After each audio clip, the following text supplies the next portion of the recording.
Welcome to School Talk. I'm Nadja Varney, your host. Today, higher education is changing.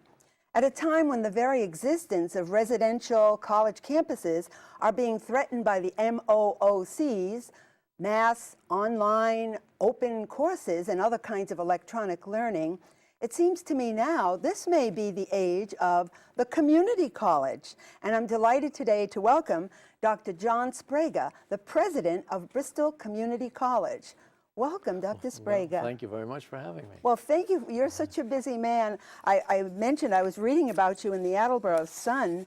I think you were speaking at a summit with the United Regional Chamber of Commerce. Yes.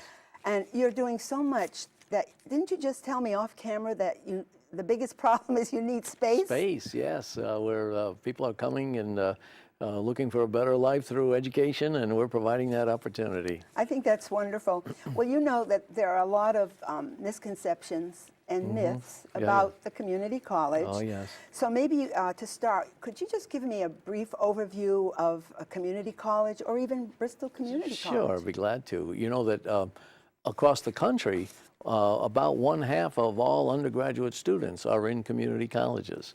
That's something a lot of people don't know. And in Massachusetts, 50% of the students who are in public higher education are in community colleges. 50%? 50%. There are 15 community colleges in Massachusetts, and Bristol is the third largest, and they're spread across the Commonwealth, and their importance is to provide access and opportunity. That's amazing. I didn't realize that so many students are now in community college. Well, I say they vote with their feet, and they're voting with their pocketbook. Also, I think that we're still relatively affordable, although we're more expensive than I'd like to be. But at $5,000 a year, we're still quite a bargain compared to some of the baccalaureate granting institutions. Well, you know, you must have read my mind, because I have right here my next question. I read an article in CNN Money. Oh. And it said that the community college grads out-earn those with bachelor's degrees. And they gave a story of one of the graduates from community college. Yes. He went right into computer networking as an engineer at a local TV station at $50,000. Wow. So I guess I'm asking not just in terms of salaries, but generally salary and other things. What are the major advantages of going to a community college? Well, sure. You mentioned going right into the workforce. So we have two major avenues. One is to transfer after you earn your associate's degree and move on to a baccalaureate granting institution and perhaps graduate school. The other avenue is to be in our career and vocational programs, and after earning an associate's degree in 2 years, you can go right into the workforce. For example, nursing, culinary arts, you can move right in, and then perhaps later go to school for more education at your own choice. It does seem like a wonderful path. Yes.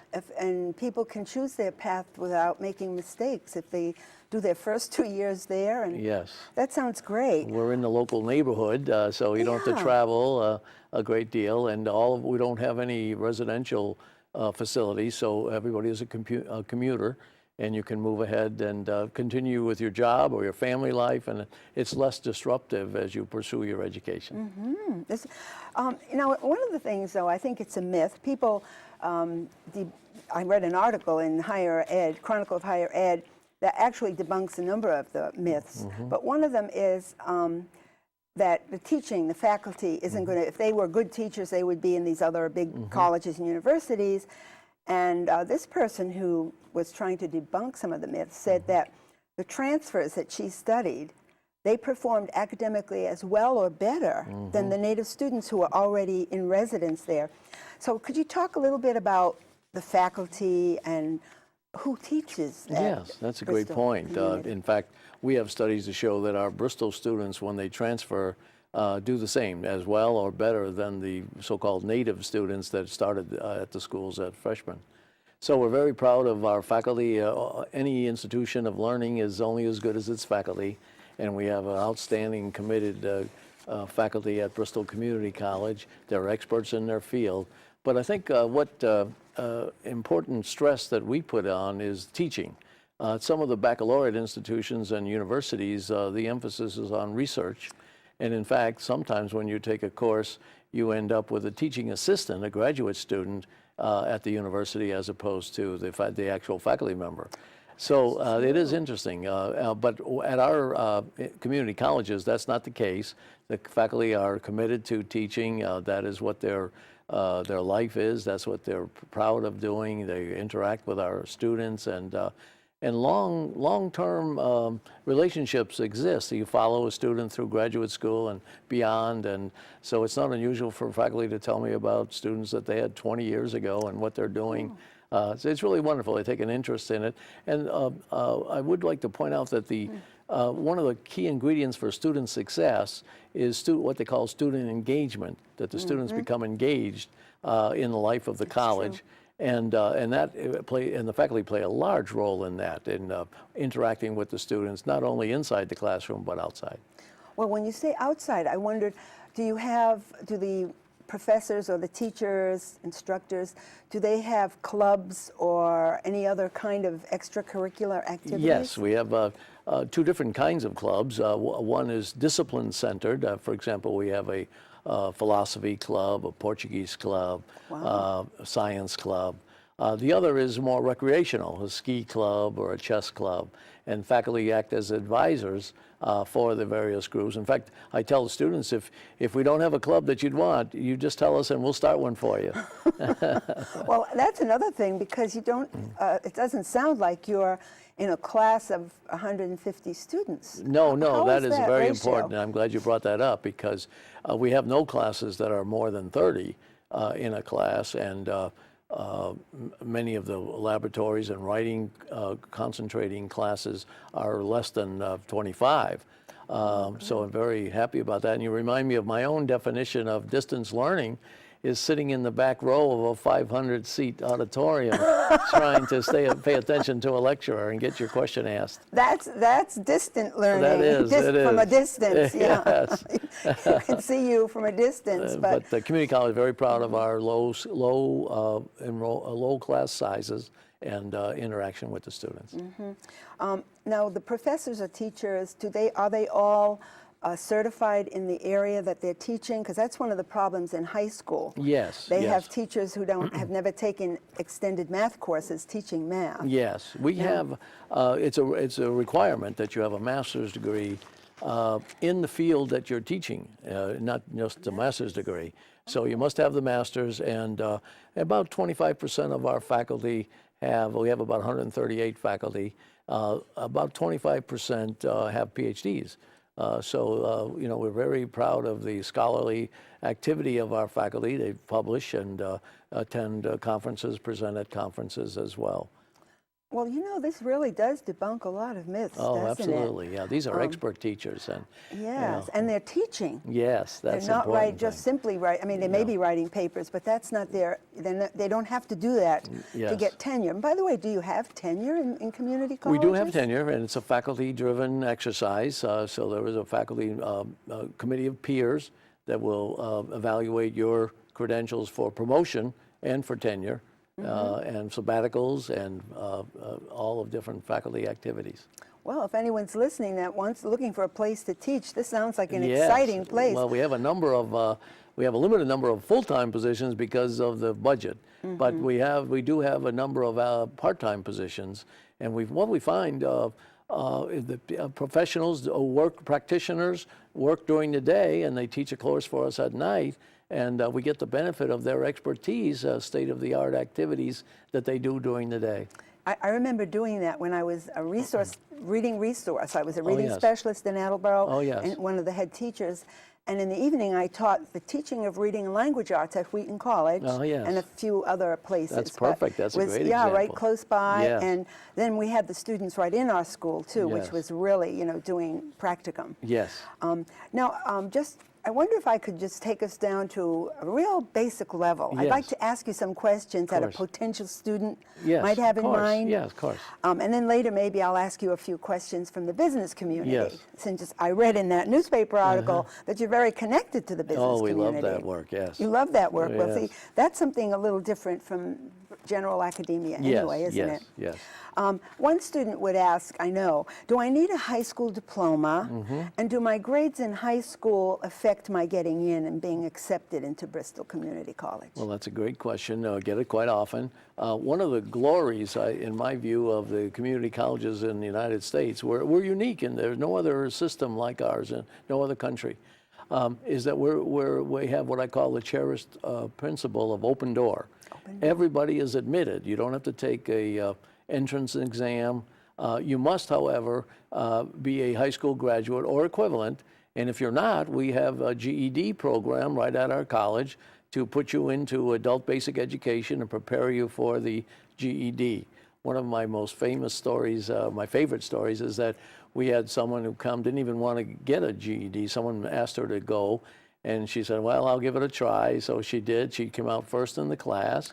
She entered Bristol and came out very high, graduating, and then went to Wellesley. So it's a great story. So people can go, I tell people you can go anywhere from Bristol Community College. So you must have a high school degree or GED, and then we will put you in a program. Now, some of the programs like nursing and dental hygiene are very selective. So it's open door to get into the college, but not to every program. But there are very few selective programs. So you can try things out. We want to be sure that you're not in over your head, so we will give you a placement test in English, reading and writing, as well as in math. And so we don't just dump you in the deep end of the pool without any support.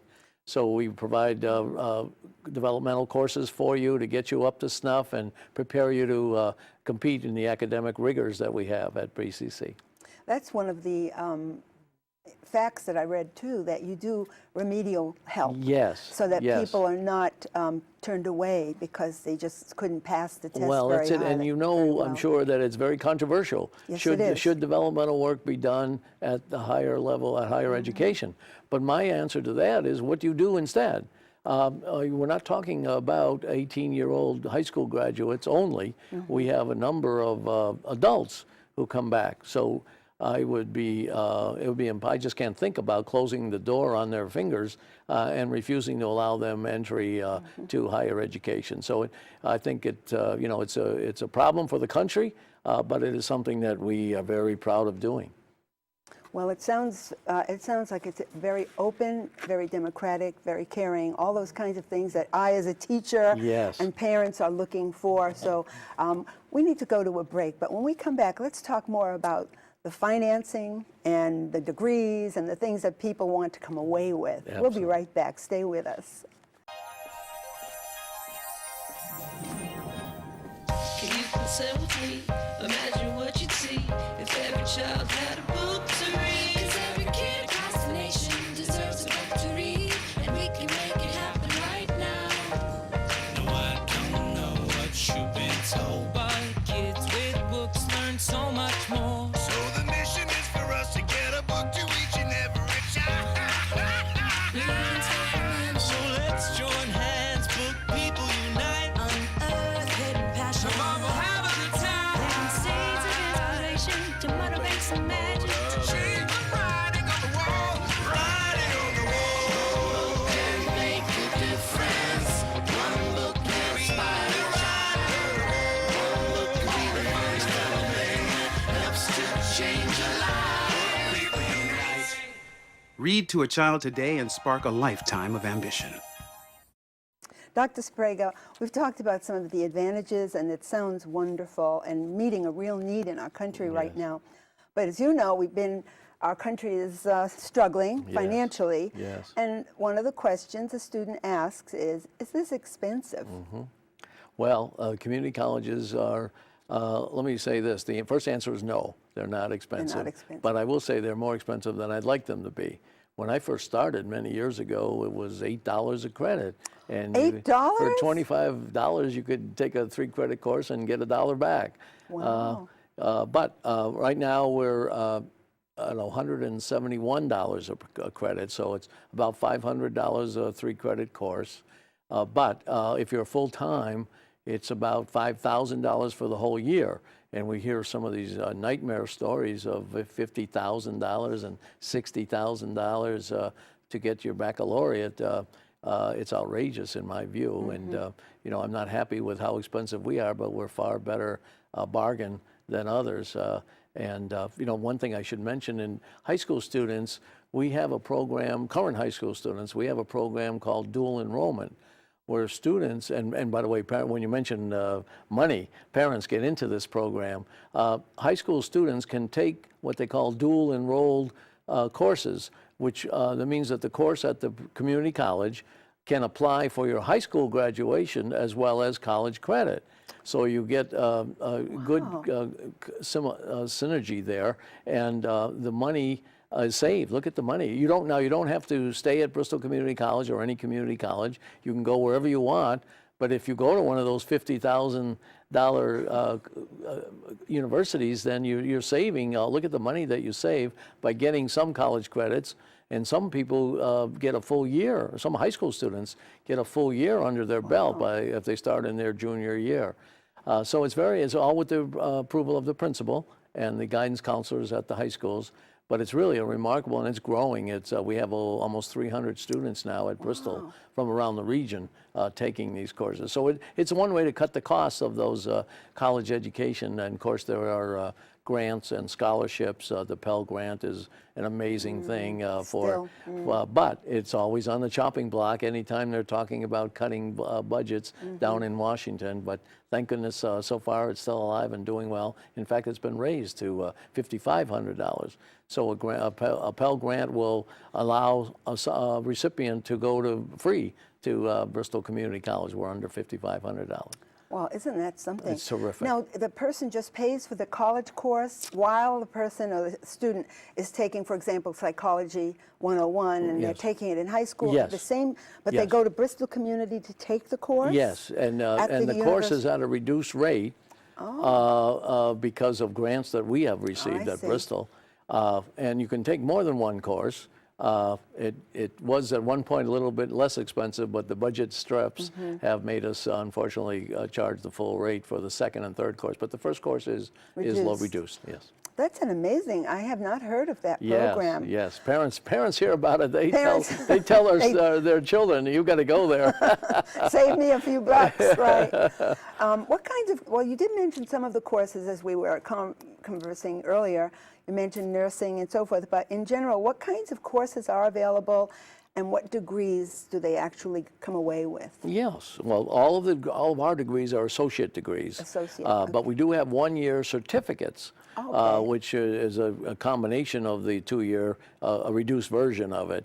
So you could take, for example, culinary art courses and get a certificate in culinary arts, as opposed to the difference being what we call general education, some of the math and history and things, as opposed to courses just in that field, in that program.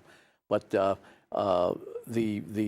after that, you can move on to an associate, take your associate's degree and move on to get a baccalaureate, or move directly into the workforce. Our nurses move directly into the workforce. Some move on to get a baccalaureate in nursing, but our graduates are RNs. They are RNs? Yeah, they can get a job, right? Any hospital or healthcare provider. That's really incredible. Yes. I thought perhaps they could be licensed practical nurses, but No. to become a registered nurse through a community college. Yes. That is a wonderful feat. And we have a great that's nursing such a program. need in the health area of our country. It's a major field in our region and in the country. You're right. So are you suggesting that almost all your credits could be transferred if you so desire? Some and don't they have desire. To pass, yeah, some of don't. Course. Some students don't. Yeah, of course they have to pass. But some students don't. Aren't pursuing a baccalaureate at that time, and they want to move right into the workforce and get a job. And now, if someone wanted to go back later, are those credits? Is there a period of still time? There. No, they're still there for the most part. Some of the technical fields that change so rapidly, they would not be. You wouldn't be up to date in some of those. For example, look at if you took a computer course 15 years ago, it'd be out of date today. And you have courses that are connected to technology and computers, oh, absolutely, programming, yes, and that sort of thing. Yes, that's a big wonderful. That's a big demand. Business world, the business world, and as well as health, all the health programs. But we also, when you mentioned technology, we train non-credit and credit. We train employers employees, and Now, they want them to be trained. That is exactly my. Remember, I said I'm going to ask you what students might ask. Yes. And I did want to ask you for representing the businesses and course, nonprofits. yes. Now, there's a great need, as you've said, in the Yes. STEM, science, Yes. technology, engineering, and math. Yes. Although I did have a wonderful guest who said it should be STEAM. Science, technology, engineering, the arts, Oh, yes. and math. The arts because people get sometimes nervous when everybody talks just about STEM. STEM. Yeah, well, and it's it- not to demean anything in the arts or humanities at all. No. Yeah. And we kind of recognize that. But on the other hand, Mm-hmm. many of the high schools and elementary schools are complaining about arts and phys ed being pushed away Yes, because of the yes. test Yes. demands for math and, Yeah. science and English. So let's talk about what fields of study basically provide the kind of skills directly. Keep saying going into the workforce. Yes. Could you give a few examples? Sure, of you that? go directly. I mentioned The nursing, nursing, yeah. and we have other healthcare activities, massage therapy. We have occupational therapy assistant. Wow, really? So these are all important healthcare information. So these are all very important fields in the health field, and you can move into a job directly. Our business administration courses, accounting, you can go directly into the workforce if you show desire. We have computer studies, and culinary arts is a very big topic. We have criminal justice and paralegal. We have Really? paralegal. When the UMass Law School was being talked about, we put in a paralegal program so we could help complement if and when that ever happened, and thank goodness it did happen. Yeah, so now students can transfer into the school, Yes. the law school. Yeah, well, they need to be accepted, but it's, yes. it complements each other, yes, yes. Again, you do still have high standards. It's not like people can just breeze through. You Oh, keep no, saying no. that they would have to successfully, and if they weren't ready, you would have the remediation. That's it. to Yeah, help them. that's one thing that's misunderstood about the open door policy. Yes. It sometimes loses respect because people say, well, if you take anybody, it can't be a very good school. But it's not that we take anybody. We prepare them and we make them ready. And again, some of those selective programs you can't just walk in. Well, you mentioned, and actually in the Sun Chronicle, as I mentioned, you were speaking to the United, the Chamber of Commerce. yes. And you said, it said in the article that your school, Bristol Community Mm-hmm. College, provides on-site training and customized services for their employees. Yes. Now, could you talk about that? What is that? Yes, we're very It's proud of amazing. that. We will go to your corporation and for whatever training you'd like your employees to have.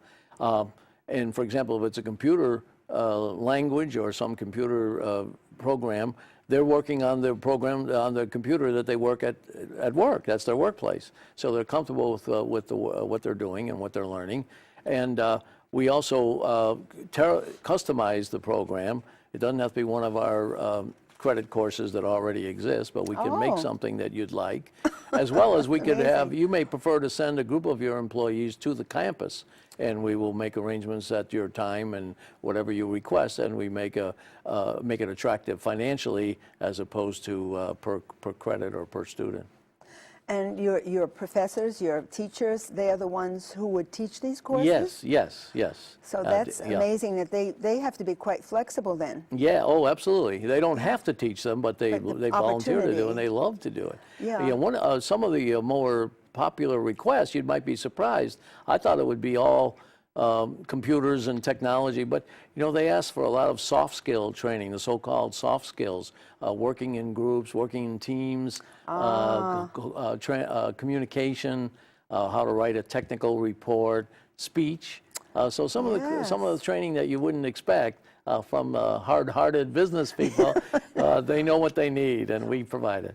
Well, again, from the past, you and I have been around education world for quite a while. I used to do workshops for mainly teachers and parents. Oh, yes. But then a friend asked me, she was in the personnel, and she said, we're having an awful time with our personnel and our salespeople communicating. So I did my workshops on learning styles and personality Yes, styles. yes. And they asked me if I couldn't at that time, but would I go into his Florida and his southern part of his company? Wow. And here I was sitting with all these extremely, you know, talented and Yes. competent workers in their field. But as you say, they needed help with identifying how they functioned and other people That's right, did. yes. So teachers do have something to offer the world in a number of ways. You're right. As we're getting near the end of the show already, Yes. I wonder if you have any disappointments or frustrations or some accomplishments that you feel strongly about right now. Well, the biggest frustration, I think all educators have, is that the resources are not available, financial and otherwise. But we do the best. We certainly stretch what we have. They're all precious resources, and we're grateful to have them, believe me, in this day and age. But that has been a source of continuing frustration, because I know we could do much more programs and bring in more students. Another source of frustration is the space of facilities. We need more space, and actually all our locations, New Bedford, Attleboro, Fall River, and even Taunton now we're trying to get established there. So But if we you had, do you feel optimistic? I do. though, about- Oh, 'cause absolutely. I know your Yeah. spirit. Oh, yes, But yes. you're, even with all those We're disappointments, looking for ways to obtain all of the new space, and we have been very successful. Well, thank you so much, Dr. Sprague. This has been so informative. Thank you for taking time from your busy schedule. Oh, it's my pleasure. Always glad to talk about education. Thank you so much. Thank you for what you do. You're very welcome. And I'll turn to our audience and say I read a quote in the Chronicle of Higher Education. It was actually written by a community college professor. And she said, or he said, two-year institutions occupy a unique place in the academic universe. And in that article, he borrowed a phrase that I think applies to community colleges. He said, if they didn't exist, someone would have to invent them. Interesting and insightful school talk.